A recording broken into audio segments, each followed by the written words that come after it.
Ladies and gentlemen, welcome to the Bullpen.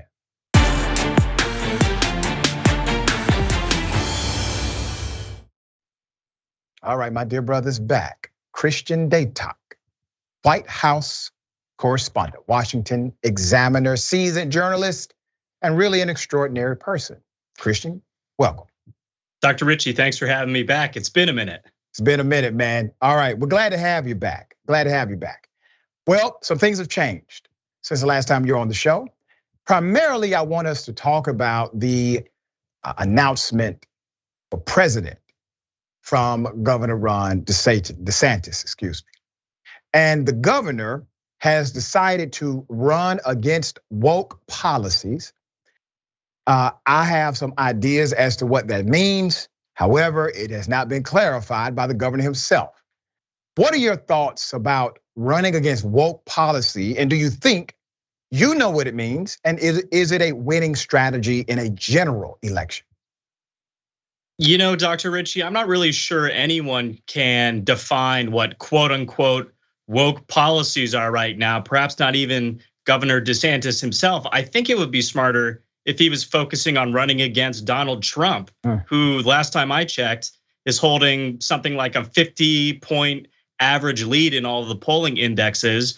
And let's be honest, is the de facto king of the Republican Party. Now, DeSantis is trying to cut his own lane and say, I'm just like Donald Trump when it comes to policy, but I'm willing to fight this fight. I'm not going to cozy up to DC or New York City elites, whatever you might want to call them, and sort of bow down to this quote unquote woke mob. But this is causing a problem for the Republican donor class because they just think this message, while it might win a primary, is unelectable when it gets to the general election. And a lot of people I'm talking to in Washington right now who don't want to see Republican atop that, don't want to see Trump atop that Republican ticket are very unhappy with how DeSantis has gotten out of the gate. Let's talk about the reality of strategy in the Republican primary. As you know, it is decided by way of what we call a plurality. There is no 50% plus one mandate. There is no you win a state, you win or take all. Literally, you kind of fight, and if you have a lot of people running, well, they split the base, and you do a vote total for the most part. Donald Trump really did not impress me with his victory totals the first time he ran in the Republican primary. But it was impressive in this one sense. The mainstream Republicans all split their base.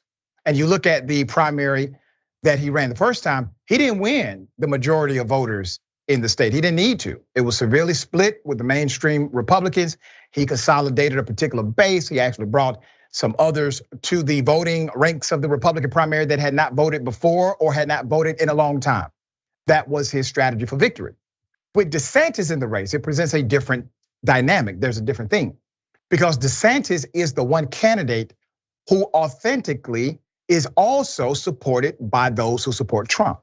And while Trump's numbers are currently strong, I think DeSantis, while it continues to progress the election, I think DeSantis will close in on Donald Trump at some point. What say you to that?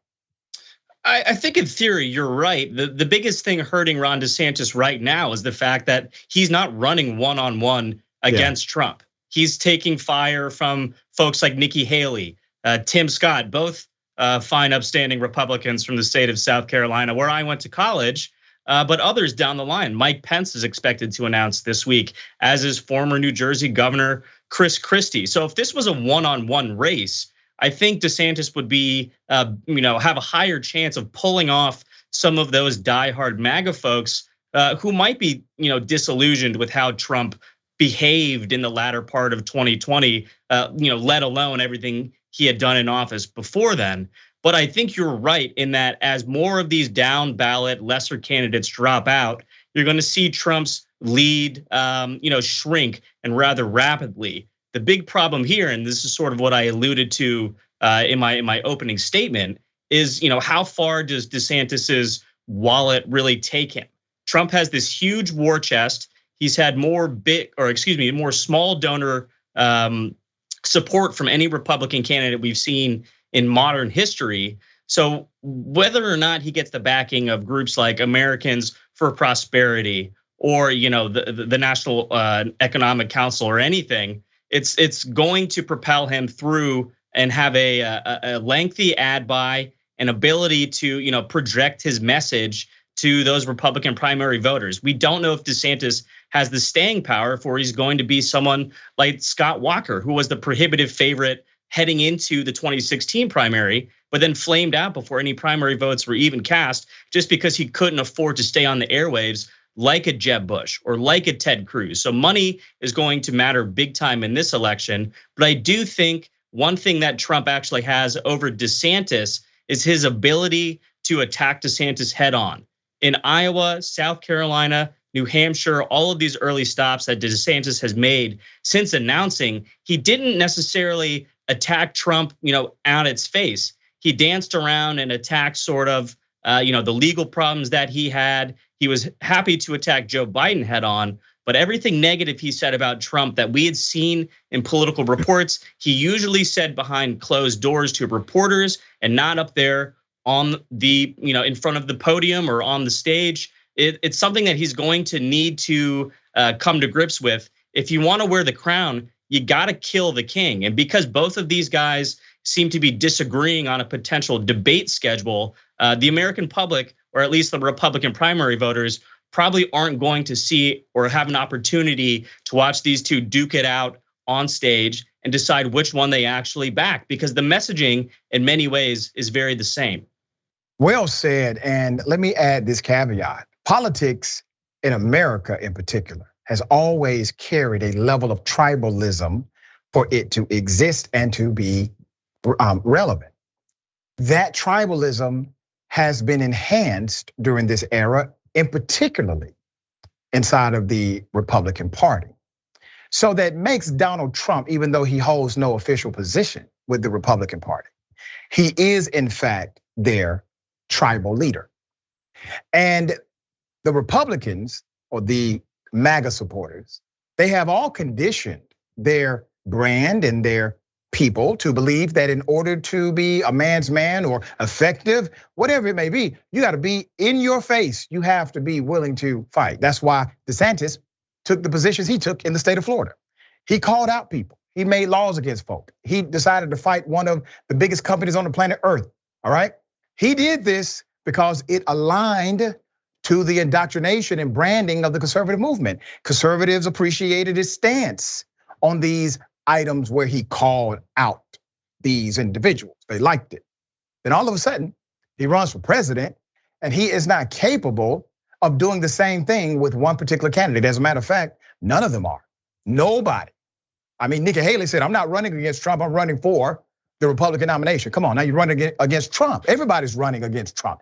I feel, dear brother, this is just speculation, that no one is going to get a leg up until that moment happens when they stop being scared and they say something against Donald Trump himself. And don't you find it ironic? He's the candidate that has the most negatives in the Republican Party, but he's also the candidate who gets the most passes so that people who are running against him do not mention those negatives. That in itself is a power that Republican voters already see. If you can't talk against the guy you're running against for the position, good luck having someone believe you will stand up for Republicans or for your red meat base inside of a closed door meeting.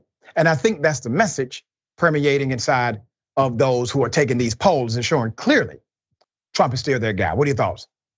Well, just, expanding on your point, if you look at the Republican electorate right now, I would estimate that roughly 40% of them will vote for Donald Trump no matter what. It doesn't matter if that's how, brother, has another conviction brought against him. It doesn't matter if E. Jean Carroll advances another lawsuit. No matter what happens in the legal sphere, those people are voting for Donald Trump. So as soon as you start attacking that 40%, by de facto, the MAGA faithful, they're going to turn against you. That's why I'm really interested to see what Chris Christie is going to do once he jumps in the race. Because again, some people we're talking to here in DC and up in New Jersey suggest that based on Christie's past experience with Trump, both during the 2016 primary and when he served as sort of an advisor to Trump's reelection effort in 2020, getting him ready for the debates with Joe Biden, he flat out hates the guy.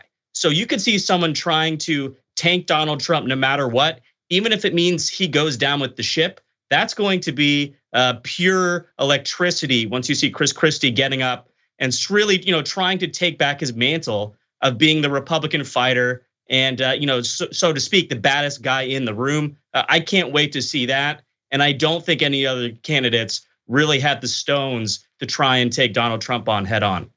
You may be correct on the Chris Christie angle. Still, I mean, it's not a slam dunk. Like, we don't know for sure he would take that position, but out of the individuals who have announced, he's definitely more likely than them to do so. Let me ask you about Mike Pence quickly, because I think Mike Pence has a lot of problems running for president. Number one, he basically backed everything that Trump did. And so if there's some dissension, he gets all the negatives of Trump. He won't say anything against the guy, so he cannot basically highlight his positives or things that he disagreed with as it relates to Trump, because it looks like a weak and feckless VP if he was in that position. And Trump tried to have him assassinated. Okay, if you're not willing to say something about the guy who literally tweeted, he's let us down, he's betrayed us while they're calling for your death to hang you, I don't see what you can say on a debate stage that will make people believe that you are a leader worth considering. So in the context of the problems, I will say, that Mike Pence may bring to the table, what are his positives that he could express to the Republican Party? Well, the biggest positive to some of these disaffected Republican voters is that he, on January 6th, did not vote with a number of those House members and a number of those senators to try and overturn the results of the election. That's obviously the biggest distinction. But beyond that, he's not really bringing much to the table. I mean, again, if you look at his 2016 exploratory campaign, no one wanted him in that race in the first place. It was much more crowded in 2017. So perhaps he has a little bit more space to maneuver this time around. But again, to your point, Mike Pence was a steadfast backer of Donald Trump when they were in the White House. It's very hard to differentiate himself from Trump this time around. He's not Tim Scott, who's preaching a very different message, albeit with the same, generic conservative policy bona fides. He's not Nikki Haley, who's trying to say, hey, let's get a woman in the White House, especially a woman of color. And he's not Ron DeSantis, who, again, even though he's not attacking Trump 100% head on, he's clearly the most willing to take the gloves off and try and present a new lane for Republicans heading into 2024 in the future. So if I'm Mike Pence right now, you're gonna get a ton of flack from the left and the right when you're running for president. It doesn't seem worth it to me. This is clearly political ambition, and it's a problem that a lot of folks have in DC. Just because you want to be powerful and one of the top political leaders in the world doesn't mean you're qualified to do it, and doesn't mean you have the best interests of the American people in mind. Yeah, I think the reason Pence is getting in is because he thinks Trump may not actually make it through the Republican primary, given his legal challenges. I think that's his calculation. I believe he authentically holds that to be the case. Also, the irony of what you just said did not miss me, because you said, hey, listen, this is one thing, all right? He did certify the elections as he is mandated to do, right?